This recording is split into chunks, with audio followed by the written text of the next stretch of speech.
जय श्री राधा कृष्ण। ओम नमः शिवाय। हमारे शास्त्रों में त्रयोदशी के दिन रखे जाने वाले प्रदोष व्रत का विशेष महत्व बताया गया है। सोमवार को आने वाले प्रदोष व्रत को सोम प्रदोष व्रत या चंद्र प्रदोष व्रत कहा जाता है। सोमवार का दिन भगवान भोलेनाथ को समर्पित होता है और त्रयोदशी के दिन प्रदोष काल में भगवान शिव और माता पार्वती की पूजा की जाती है। त्रयोदशी तथा सोमवार दोनों का संयोग एक साथ आने पर इसका महत्व बहुत अधिक बढ़ जाता है। सोमवार त्रयोदशी के दिन पूरी श्रद्धा और विधि विधान से प्रदोष व्रत करने से जीवन में आ रही सभी कठिनाइयां दूर हो जाती है। मनुष्य को जीवन में कभी हार का सामना नहीं करना पड़ता और उसकी सभी इच्छाएं भी पूरी हो जाती है। अब आज इस वीडियो में अति पावनी सोमवार त्रयोदशी यानी सोम प्रदोष व्रत की पावन पवित्र पौराणिक कथा सुनाती हूँ। प्रेम मन और भाव से सुने, हाथ में फूल चावल और दक्षिणा ले ले। चलिए कथा शुरू करते हैं। बोलो हर हर महादेव, ओम नमः शिवाय। स्कंद पुराण के अनुसार सूत जी कहते हैं, विदर्भ देश में सत्यरथ नाम से प्रसिद्ध एक राजा थे। धर्म पूर्वक राज्य करते हुए उनका बहुत सा समय सुखपूर्वक व्यतीत हुआ। एक समय शाल्व देश के राजा ने विदर्भ देश पर आक्रमण कर दिया। उनके बीच भयानक युद्ध हुआ।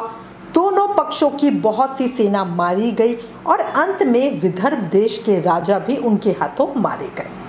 विदर्भ राज की गर्भवती स्त्री बहुत दुखी होकर रात के समय राजभवन से निकलकर वन की ओर चल पड़ी।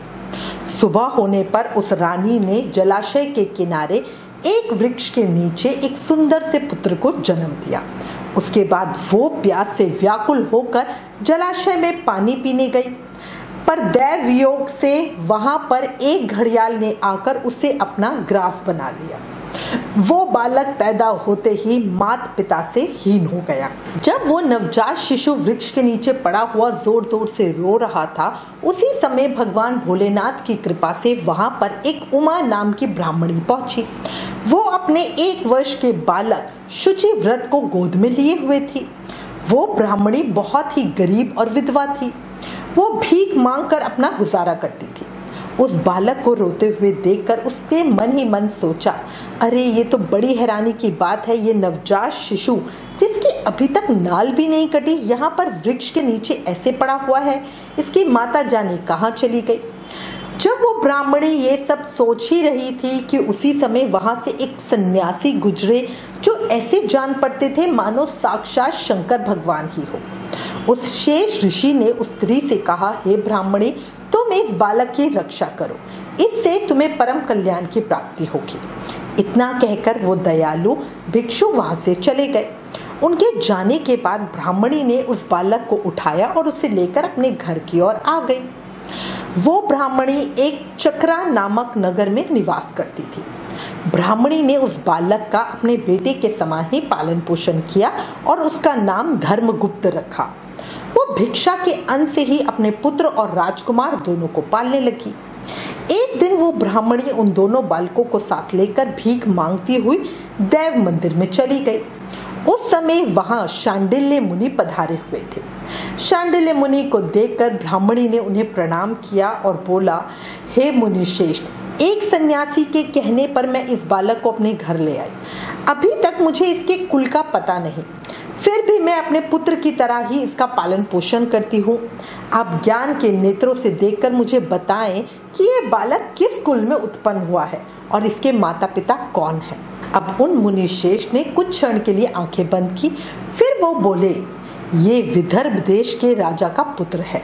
इतना कहकर शांडिल्य मुनि ने उस बालक के पिता के युद्ध में मारे जाने और उसकी माता के घड़ियाल द्वारा खाए जाने की पूरी कहानी बता दी। ये सब बातें सुनकर ब्राह्मणी को और भी बड़ा आश्चर्य हुआ।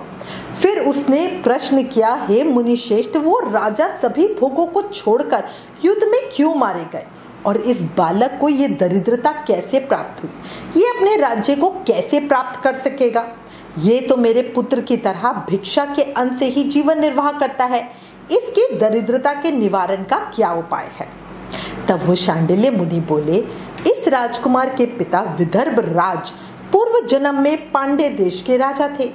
एक दिन प्रदोष काल में राजा बड़े भक्ति भाव से त्रिलोकीनाथ महादेव जी की आराधना में मग्न थे। उसी समय समय उनके नगर में बड़ा भारी कोहराम मचा। उस शोर को सुनकर राजा ने बीच में ही भगवान शंकर की पूजा को छोड़ दिया और राजभवन से बाहर आ गए। उसी समय राजा का मंत्री शत्रु को पकड़कर उनके समीप लाया। वो शत्रु पांडे राजा का सामंत था।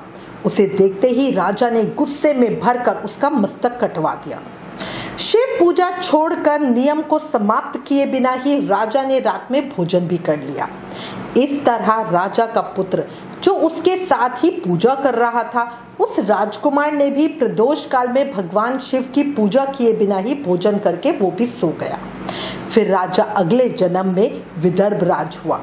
शिव पूजा में विघ्न होने के कारण शत्रुओं ने उसका सुख भोग के बीच में ही मार डाला। पूर्व जन्म में जो उसका पुत्र था, वो इस जन्म में भी उसी राजा का पुत्र था। भगवान शिव की पूजा का उल्लंघन करने के कारण ये दरिद्रता को प्राप्त हुआ। इसकी माता ने पूर्व जन्म में छल से अपनी सौत को मार डाला था। उसी महान पाप के कारण वो इस जन्म में घड़ियाल के द्वारा मारी गई, क्योंकि उसकी सौत इस जन्म में घड़ियाल थी। हे ब्राह्मणी, तुम्हारा पुत्र पूर्व जन्म में एक ब्राह्मण था। इसने अपना सारा जीवन केवल दान लेने में बिताया, यज्ञ आदि सत्कर्म नहीं किया, इसलिए ये दरिद्रता को प्राप्त हुआ। इस दोष के निवारण के लिए अब ये दोनों भगवान शंकर की शरण में जाएं। अगर ये दोनों बालक प्रत्येक प्रदोष के दिन भगवान शंकर का पूजन करते हैं और वर्ष भर व्रत करते हैं, तो देखना 1 वर्ष के भीतर ही इनकी दरिद्रता का निवारण होगा तथा राज्य सुख की प्राप्ति होगी। इस प्रकार शरण में आई हुई ब्राह्मणी को मधुर वचनों द्वारा आश्वासन देकर शांडिल्य मुनि ने उनके दोनों बालकों को भगवान शंकर की आराधना के मंत्र का उपदेश दिया। उसके बाद ब्राह्मणी अपने दोनों बालकों को लेकर वहां से चली गई। 4 महीने के बाद एक दिन ब्राह्मण का पुत्र नदी में स्नान करने गया तो वहां उसे धन से भरा हुआ एक घड़ा मिला, जिसे लेकर वो खुशी खुशी अपनी माँ के पास गया।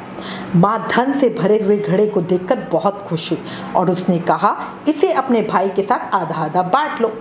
मगर धर्मगुप्त ने इस धन में हिस्सेदारी लेने से मना कर दिया और कहा, मैं किसी अन्य के भाग्य का भागी नहीं हो सकता। प्रत्येक व्यक्ति स्वयं के कर्म का ही फल भोगता है। इस तरह प्रसन्नता पूर्वक भगवान शंकर की पूजा करते हुए उन दोनों कुमारों का 1 वर्ष व्यतीत हो गया। एक दिन ब्राह्मण का पुत्र और राजकुमार वन में भ्रमण करने गए। मार्ग में उन्होंने देखा अनेक गंधर्व कन्याएं आपस में खेल रही थी। ब्राह्मण कुमार वहीं पर रुक गया और राजकुमार से बोला, हमें इसके आगे नहीं जाना चाहिए। ये गंधर्व कन्याएं हैं, किसी को भी अपनी ओर आकर्षित कर सकती हैं। मगर राजकुमार निडर होकर आगे बढ़ता गया।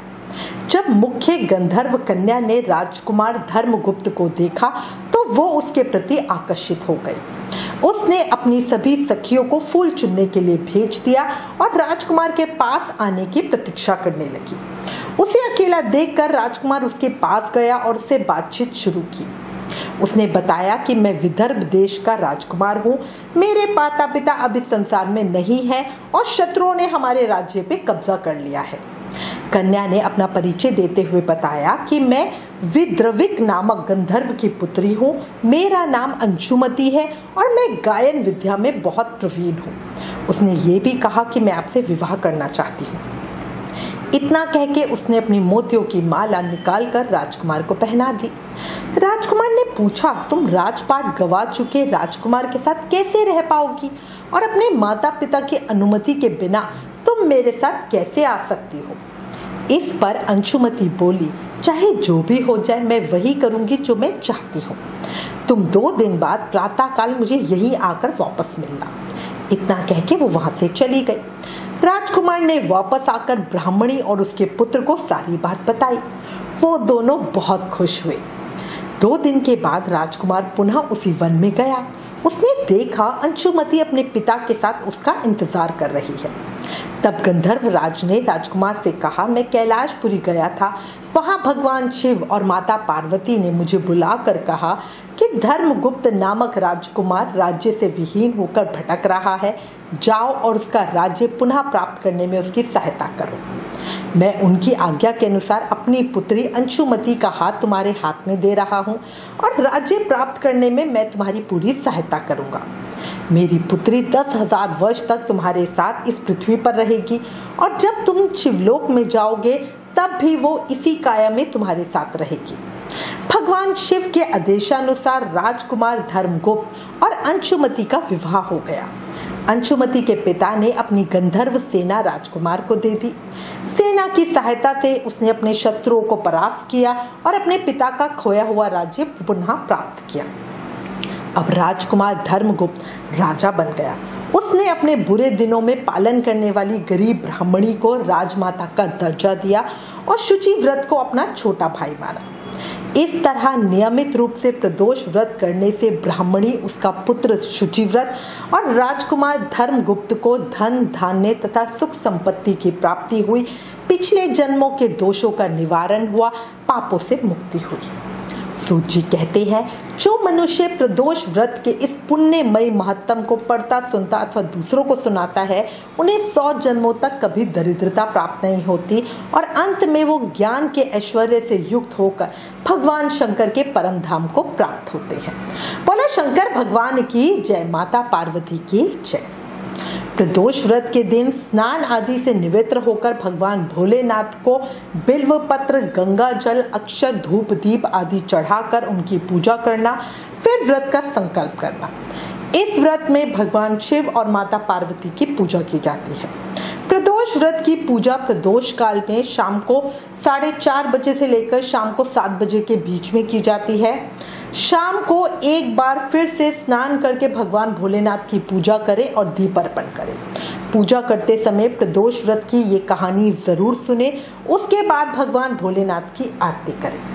इस प्रकार सोमवार त्रयोदशी की प्रदोष व्रत कथा पूर्ण हुई।